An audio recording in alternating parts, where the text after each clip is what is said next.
دیکھیے پارلیمنٹ جو ہے اس کا کام ہی یہی ہے کہ وہ آئین قانون اس میں کوئی ترمیم وغیرہ یہ اس کا جاب ہے، اس کی ڈیوٹی ہے، اور یہ ہماری ڈیوٹی ہے کہ ہم ملک کی حالات کے تحت اور ایک ضرورت کے تحت ملک میں قانون سازی بھی کریں، قانون میں ترمیم بھی کریں، آئینی ترمیم بھی لائیں۔ لیکن ظاہر ہے کہ جب ترمیم آتی ہے تو اس پر اختلاف ممکن ہوتا ہے، تو جو مسودہ حکومت کی طرف سے لایا گیا ہم نے اسے اکثر مسترد کر دیا تھا، اور وہ کسی قیمت پر بھی قابل قبول نہیں تھا۔ اس سے پارلیمنٹ کی توقیر ختم ہو جاتی، اس سے ہماری عدلیہ کمزور ہو جاتی، اس سے ہمارے تمام پاکستان کے عام شہریوں کے انسانی حقوق جو ہے وہ تباہ ہو جاتے، اور ان کی کوئی حیثیت نہ رہ جاتی۔ تو ظاہر ہے کہ ہم اسمبلی میں اس لیے تو نہیں ہے کہ ہم عوام کے خلاف کوئی ترمیم پاس کریں، بلکہ عوام کے مفاد میں ہم نے سب کچھ کرنا ہے، ملکی مفاد میں ہم نے سب کچھ کرنا ہے، تاکہ یہاں پر ایک پرامن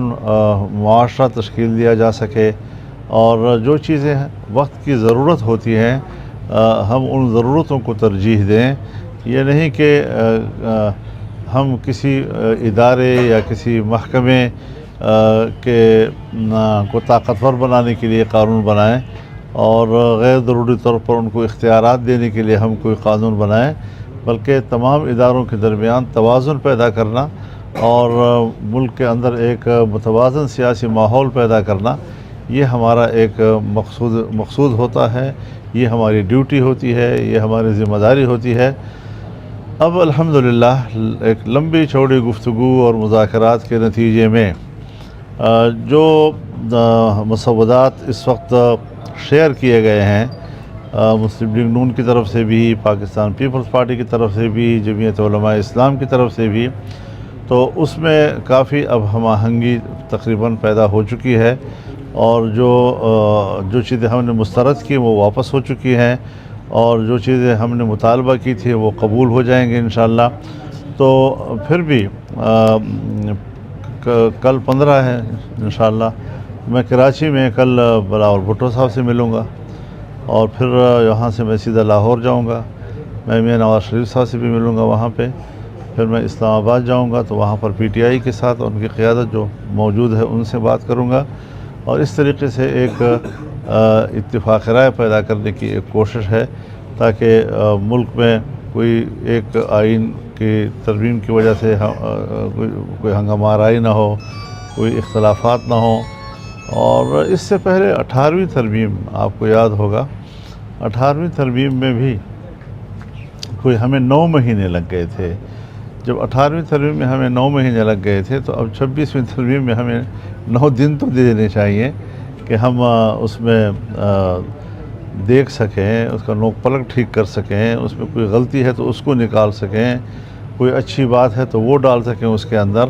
تو یہ سارا ایک بڑا لمبا ایک ایکسرسائز ہے، اس کے ہمیں ماضی میں بھی کافی تجربات ہیں۔ بعض دفعہ ہمیں کچھ چیزیں طے کرنے کے لیے، خارجہ پالیسی کے اصول طے کرنے کے لیے 6 مہینے تک ہمیں کمیٹی روم میں بیٹھنا پڑا۔ تو آج کیا مسئلہ ہے کہ ہم 1 مہینہ بھی دینے کو تیار نہیں ہیں، اور ایسی کوئی جلدی ہم پر مسلط کی گئی، لیکن ہم اس سے متاثر نہیں ہوئے، اور ہم نے کہا نہیں، جب تک کہ ہم اطمینان حاصل نہیں کریں گے اس وقت تک کوئی ترمیم نہیں آئے گی، اور اگر آئی تو ہم اس کو مسترد کریں گے۔ جی اب الحمدللہ بڑی محنت اور کوشش کے بعد ہم ایک اتفاق رائے کے قریب پہنچ چکے ہیں، اور آپ دعا فرمائیں کہ مکمل اتفاق رائے تک ہم پہنچ سکیں۔ ایک کر کے سوال کریں۔ پاکستان تحریک انصاف ایک احتجاج کرنے جا رہی ہے، اور یہ احتجاج اس وقت کر رہی ہے جو دنیا بھر سے ممالک کے لوگ پاکستان آ رہے ہیں۔ آپ کا ماضی میں کہنا تھا کہ ہم پی ٹی آئی کے ساتھ دیں گے، کچھ دنوں پہلے حال ہی میں آپ کی سابق ڈپٹی اسپیکر اسد عمر صاحب سے ملاقات بھی ہوئی ہے، کیا کہتے ہیں آپ اس حوالے سے؟ ملاقاتیں تو ہماری چلتی رہتی ہیں۔ میں نے ایک اپیل کی تھی کہ کوئی بھی مظاہرہ ہو، احتجاج ہو، اس کو شنگھائی تعاون تنظیم جو ہے اس کے سربراہان کے پاکستان کی سرزمین سے رخصت ہونے کے بعد تک ملتوی کر دیا جائے۔ تو پہلے بھی ایک مظاہرہ ہوا جس کے کوئی اچھے نتائج سامنے نہیں آئے، اس سے کوئی اچھا ماحول نہیں بنا، اور اب بھی جب مہمان یہاں پر موجود ہوں تو میں اب بھی دوبارہ اپیل کروں گا کہ وہ ایسے موقع پر کوئی احتجاج نہ کریں. چند دن کے لیے مؤخر کیا جا سکتا ہے اور کوئی اتنی بڑی مشکل پیدا نہیں ہوگی اس سے. تو مجھے امید ہے کہ وہ ہماری اپیل کی قدر کریں گے. سر سندھ کے دورے پر آپ آئے ہیں تو میرپور خاص ڈویژن کا انتخاب کیا ہے، کیا سمجھتے ہیں اس وقت جو آپ کے آنے کی ضرورت پیش ہوئی اور کیا مین کوئی پیغام دینا چاہ رہے ہیں آج اس دورے کے بعد؟ دیکھیے 14 اکتوبر کو ملک میں 14 اکتوبر سے کبھی آگے پیچھے بھی ہو جاتا ہے، حضرت مفتی صاحب رحمہ اللہ کی یاد میں ایک کانفرنس منعقد کی جاتی ہے، تو کبھی ایک صوبے میں، تو کبھی دوسرے صوبے میں، تو کبھی تیسرے صوبے میں. تو اس دفعہ سندھ کی جماعت کا بڑا اصرار تھا اور خاص طور پر میرپور خاص کی جماعت کا کہ یہاں میں کافی عرصے سے نہیں آیا ہوں،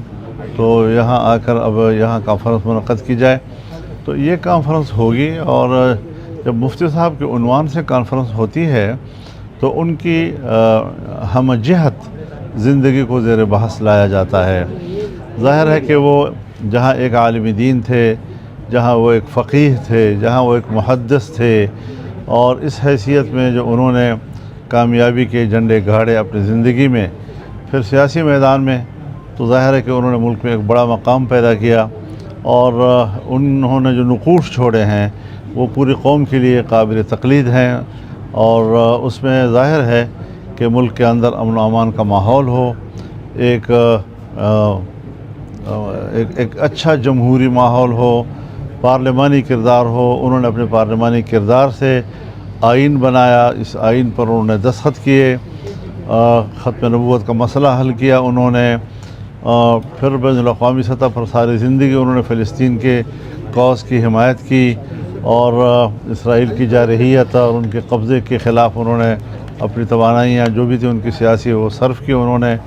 تو آج بھی ہماری اس اجتماع میں مفتی صاحب کے انہی نظریات کی بنیاد پر جہاں ہم ان کی شخصیت کو زیر بحث لائیں گے، وہاں پر ہم ان کے کردار کو بھی، چاہے وہ علمی حوالے سے ہو، چاہے وہ سیاسی حوالے سے ہو، چاہے وہ امن کے حوالے سے ہو، چاہے وہ پارلیمانی نظام کے حوالے سے ہو، جمہوری حوالے سے ہو، اسلام کے لیے ہو، ختم نبوت کے لیے ہو، فلسطین کے لیے ہو، امت مسلمہ کے لیے ہو، ان سب کے لیے ان کے نظریات کو سامنے رکھتے ہوئے ہم نے گفتگو کرنی ہوگی، تمام مقررین نے گفتگو کرنی ہوگی، اور انشاءاللہ ان کا یہی پیغام اگلی نسلوں کے لیے نشان راہ بنے گا اور ان کے لیے اپنا مستقبل سنوارنے کا سبب اور ذریعہ بنے گا انشاءاللہ. بہت شکریہ جی، بہت شکریہ، تھینک یو ویری مچ جی، تھینک آپ یو. سندھ میں آئے ہو اور ادھر انتہا پسندی کی ایک لہر اٹھی ہے اور ماروائے عدالت قتل ہو رہے ہیں توہین رسالت کے حوالے سے، اور کل اس کے رواداری امن ریلی بھی نکلی. ابھی یہ سندھ میں ایسا ماحول بن رہا ہے، اس حوالے سے آپ کیا کہیں گے؟ دیکھیے ہم تو سوچتے ہیں کہ کہیں بھی انتہا پسندی نہیں ہونی چاہیے. مسلمان ایک ایسی قوم ہے کہ آج 1400 سال کے بعد بھی ہر چند کے آپ اس کو گئی گزری ایک امت کہیں، لیکن رسول اللہ صلی اللہ علیہ وسلم کے ساتھ، کتاب اللہ کے ساتھ جو ان کی عقیدت ہے اس میں بہت جذباتیت ہے، اس میں کوئی شک نہیں ہے. اور ایسی مضبوط کمٹمنٹ دنیا میں کہیں نہیں پائی جا رہی، کسی مذہب میں نہیں پائی جا رہی. تو کچھ لوگ اگر اپنی رائے رکھتے ہوں اور ان کو پتہ ہو کہ مسلمان اس پر مشتعل ہوتا ہے، ان کو بھی انتہا پسندی نہیں کرنی چاہیے، ان کو بھی قانون کا احترام کرنا چاہیے. رسول اللہ صلی اللہ علیہ وسلم کے ناموس کو آئین میں تحفظ دیا گیا ہے، کیوں آئین کے اس حصے کا احترام نہیں کیا جا رہا؟ ہاں اگر ایسا کوئی واقعہ ہو جاتا ہے تو جیسے آپ نے دیکھا کہ کوئٹہ میں پوری جمعیت علماء اسلام تھانے کے سامنے کھڑی ہو گئی تاکہ پبلک کو روک سکیں اور کوئی خود کارروائی نہ کر سکیں جی. لیکن جب اس نے پولیس کے سامنے بھی ایسی خرافات بکیں تو پولیس مین نے جذباتی ہو کر ان کو قتل کر دیا جی. تو اس طریقے سے کچھ